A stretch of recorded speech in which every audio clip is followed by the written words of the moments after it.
It's whenever I'm like talking crap about Helldivers 2 is when they actually do their best work. I don't know what the relationship with Arrowhead and its community is anymore. I don't know if Arrowhead likes pissing people off and then throwing absolute bangers of updates, and then just doing it over again, because we had the Escalation of Freedom, Nerf Fest, and then they came out with the 60-day update patch, or patches, and then we got the DSS, and we roasted that, and then we got the Illuminate. And also, by the way, the DSS has been conveniently been put offline since this update came out. Arrowhead, what is your end game here, my man? Like, I'm so confused, but I am very pleased with the results. This is the new update, Omens of Tyranny, aka the Illuminate finally got out of that black hole situation and decided to start invading planets. So yeah, welcome to the update, folks. This was just nonchalantly announced at the Game Awards. I was watching the Game Awards and then I saw John Helldivers standing on the podium and I'm like, what? What's going on? So you can imagine my surprise when they just dropped the trailer and was like, here you go, have fun.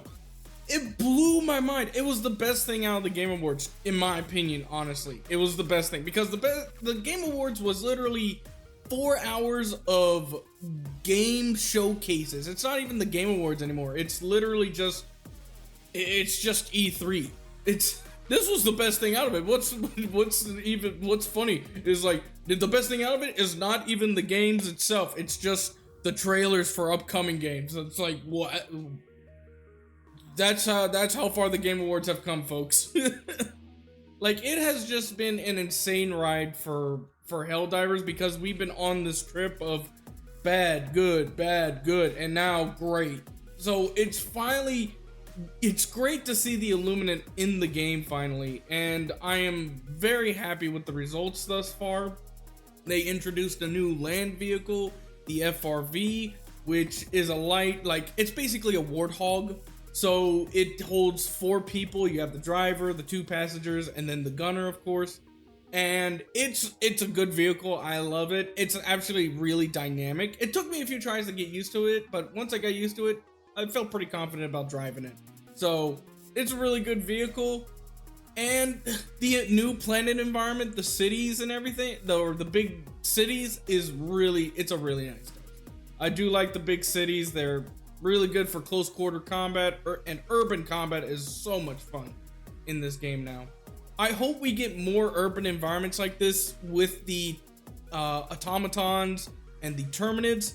I really would like to see them diversify with those, with the environment with those 2 factions. And also another thing, I believe that this is not the Illuminate's biggest invasion. I don't think this is the Illuminate at its full force. I think we're just getting a taste of what is to come, because there's 3 signs that tell me that this is the reason, that this is why the Illuminate are what they are right now. First off, there's only 1 planet under invasion. When the automatons invaded for their second wave, they took 3 sectors in less than 24 hours. 2, there's only 5 enemy types. There's only 5 enemy types right now. There's the voteless, which is the hordes of mindless zombies of once upon a time citizens. There's 2, the overseers and the elevated overseers, which are the regular soldiers and the ones with jetpacks on them. 3, well, that's 2 and 3. I can't count. 4 is the probes, which are the only enemy type in the game right now that is able to call in reinforcements. And 5 is the tripods, or the walkers. Or the harvesters. They're called harvesters. But those are the only enemy types that I have seen in this game as of right now. And I've been playing on Suicide and Impossible. If there was any more enemy types in the game, they would be showing up on these difficulties. So yeah, it has been honestly, this feels very, like, not lightweight, don't get me wrong. The Illuminate are by far the toughest enemies in the game because they have the durability and the tactics of the automatons while also having the horde, like the horde groups, like the Terminates. So by far, the Illuminate are the toughest enemy in Helldivers as of right now. I'm so happy that they finally brought this because the game was losing traction. It was. The player count went down one time to like 20,000 players during the day on a weekend. I'm not even joking. It went back to what it was after Escalation of Freedom. It was basically a repeat. The player count has grown exponentially. So Arrowhead, good job. Now, keep up this momentum and you got yourself a banger of a post-launch support game. So fantastic. I gotta say, this is a fantastic way to end the year off. But what we're going to do now is we're actually going to look at the Helldivers Discord page and break down the bigger things that the patch has brought. We're not going to break down everything that the patch has brought. We're just going to break down what is substantial. So without further ado, let's do it. Okay, so here we are at the Helldivers Discord page, and let's start breaking down this new patch that they brought in. Helldivers, the omens of tyranny have arrived.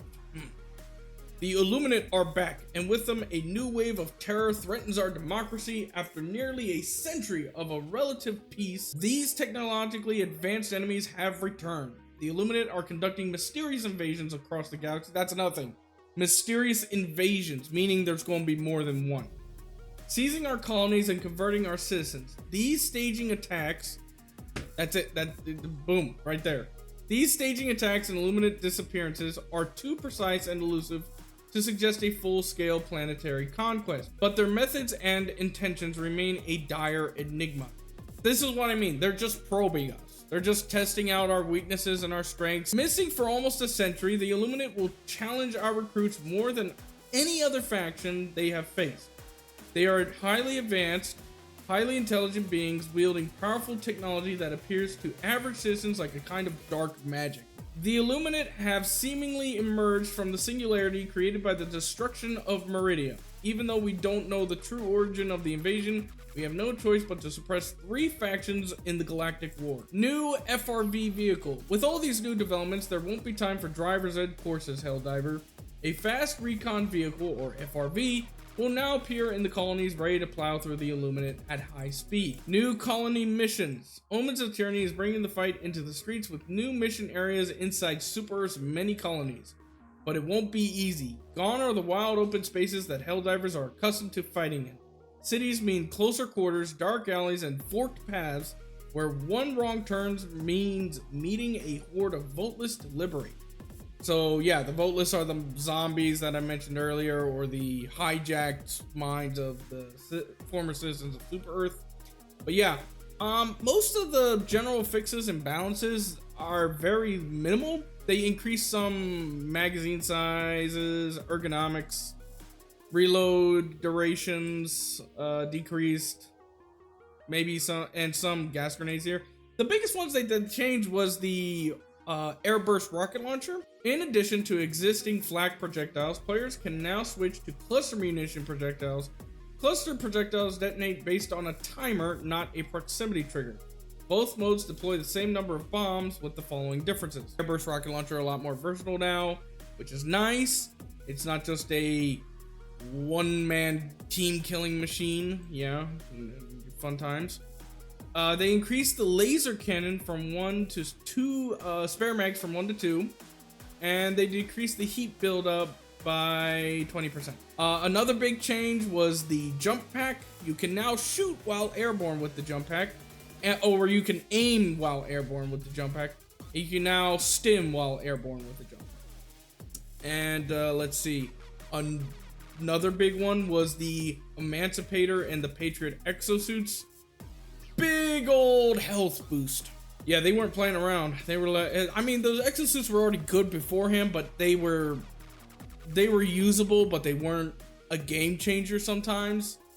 And now they definitely are. You can look down the list here on their Discord page, or you could go to their website on Steam and check out the full patch notes there. Really good, really solid. Again, most of the balance patches were already addressed during the 60-day patch. So most of if you're looking for any like new weapons or anything like that got buffs, it's not going to be here. So next thing we're going to check out is the new Warbond. Yeah, the Urban Legends Warbond. This is a fun Warbond. This actually introduces the very first melee weapon, the stun lance. And also, if you go to the store right now, there's another melee weapon, the stun baton. I have that one. It's fun. I absolutely love it. I have not tried the lance yet. I want to try it, but it looks really good. I'm so glad they added melee weapons. They also added a new stratagem, the SH51 directional shield stratagem. It's basically a buckler shield, and it projects a bigger, like, horizontal shield. It looks great. Obviously, you can see it here. Really cool design. I absolutely love it. This was absolutely inspired by the movie 300, just simply because of this emote right here. This is democracy. So, and you can do a kick emote, which is absolutely hysterical. So here we got our very first EAT-12 anti-tank emplacement. Just like the machine gun emplacement, you can use this against heavy armored foes and deal a lot more damage. Where the machine gun you would use for more crowd control, this is definitely for much more heavy armored units, which is really awesome. And they don't show it here, but they also got a Flam 40 Flame Sentry, which is a flamethrower sentry. It's exactly as it sounds. There is one thing though. If the red ammo canister takes too much fire, the whole sentry will go up in flames, taking anyone nearby with it. So keep your distance from this thing for sure. There's also a new booster, the Armed Resupply Pods booster. So this gives your resupply pods a turret on top of it. So when you're going for resupplying, just be sure to stay crouched because you will get hit by that thing. Trust me, I know.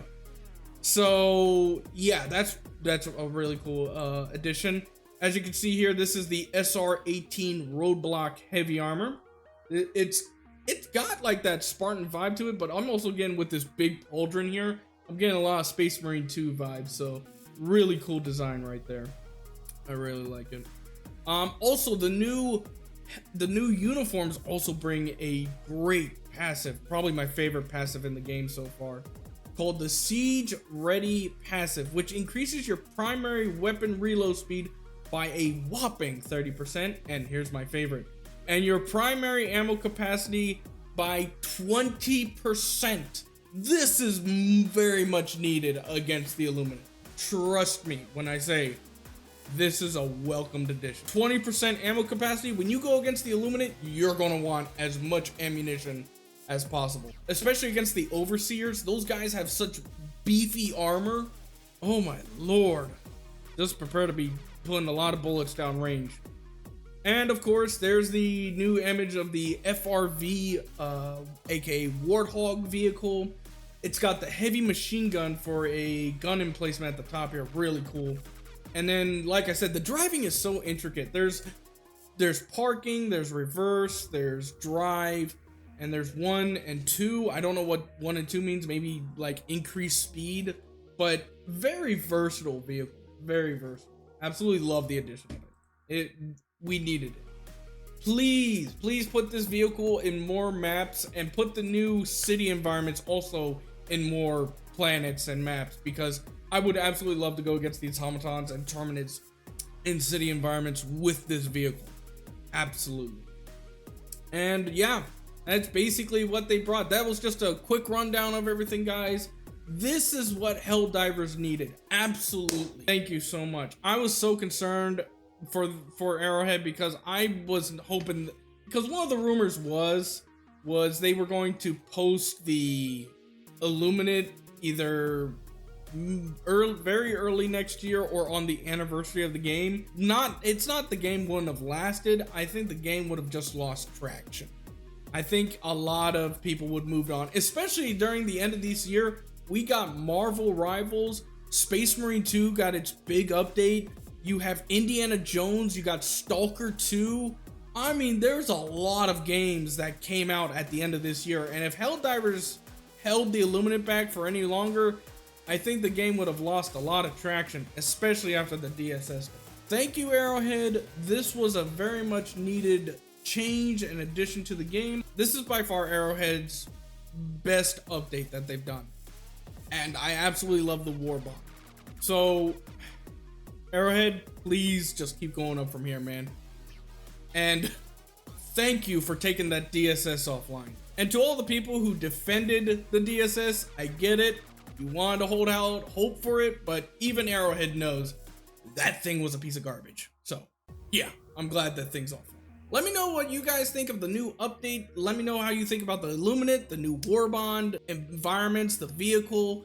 Let me know in the comments down below. I'm going to go back on and play some more. I'm going to catch y'all later. Y'all have a good one. This is Red Warrior signing out. Peace.